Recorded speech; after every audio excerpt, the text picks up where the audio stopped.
All right, I'm going to start this one off by saying I got a lot of black friends, okay?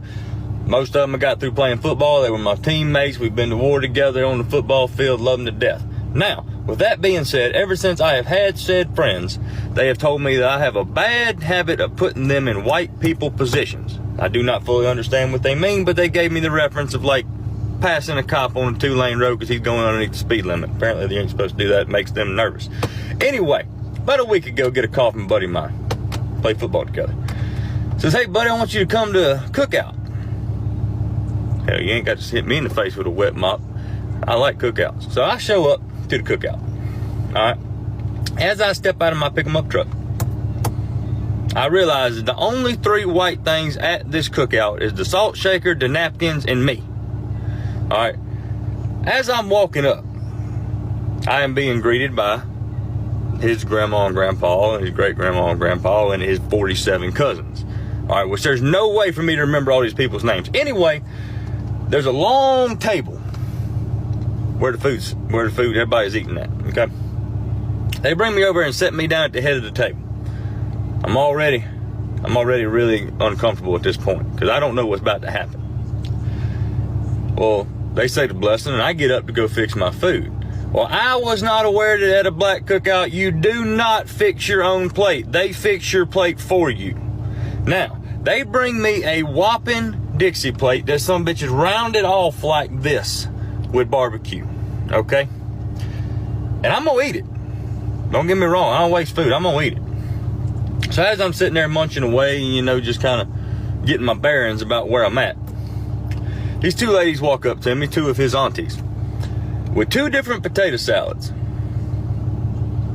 All right.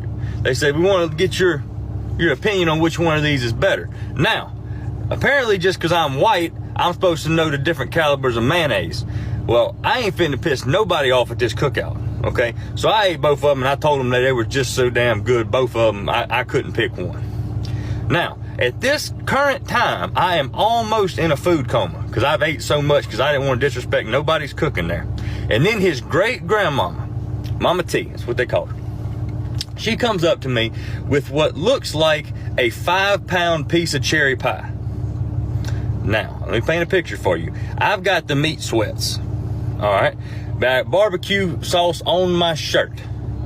I'm drifting in and out of consciousness, and she's bringing me a 5-pound piece of pie. Now, I saw Friday After Next. I know what happens when you disrespect somebody's grandmama. I saw what happened to Craig and Day Day when they disrespect somebody's grandmama. You ain't finna be chasing me through these pines because we way out in the woods at this cookout. I'm white, not stupid. So as I eat this pie, which I'm eating this pie because I ain't finna piss off nobody, especially the head woman there, because she's ranked up top. That's great grandma. You don't mess with her. I finish this pie and I drift off into a Caucasian psychosis of a food coma. I did just like this right here, just like this. I went, whew, I'm full. As soon as I lifted my head back up, the table I'm sitting at is no more food on this table. I don't know how long I was out for, but somehow I'm still in the same chair. I have been dealt into a high-stakes spades game at an all-black cookout besides me. What the fuck is going on? How did I get here? At what point in my life did I take this turn to take me to where I'm at? And now the cards is in front of me, and I got no idea how to play spades, okay? None. I got no idea. All right, I'm white. We played Go Fish and Cornhole. All we did, we got bored one day, literally did the whitest thing possible, walked out in the field, got some corn, took our pocket knives and cut it off the stalk, all right? Put it in a bag, went over there, found some plywood in the shed, cut a hole in it, put it on an angle, and we tossed it at each other. That's what we do. I have no idea what spades is. So as they give me the runaround idea what the hell is going on with this spades game, I look at my hand and I realize that I probably got a pretty decent hand. Well, they asked me, they said, Zach, how many books you got? Which they had just explained this to me now. I'm talking about just now. I said, it looks like I got 8 books. Apparently that is the wrong damn answer for your first hand of spades ever, because as soon as I said I got 8 books, 3 Glock 9s hit the top of the table. I've got every damn spade that you could possibly have and 3 other aces. Well, as I survived that round, I go to get up, and one of his cousins come over and taps me on the shoulder and said, hey, buddy, You wanna go throw bones? I don't know what they're talking about. I ain't got a shitting clue what they're talking about. But I ain't gonna piss nobody off. You gotta understand, at this point, I am in survival mode. I am not pissing not one person off at this cookout. I do whatever they tell me to do. If they want me to stand on my head and blow bubbles out of my ass, I will do it. Don't hurt me. Okay? Now, I did not know bones meant dice. I was leaning more toward dominoes, which I kind of knew how to play from the Elks Lodge.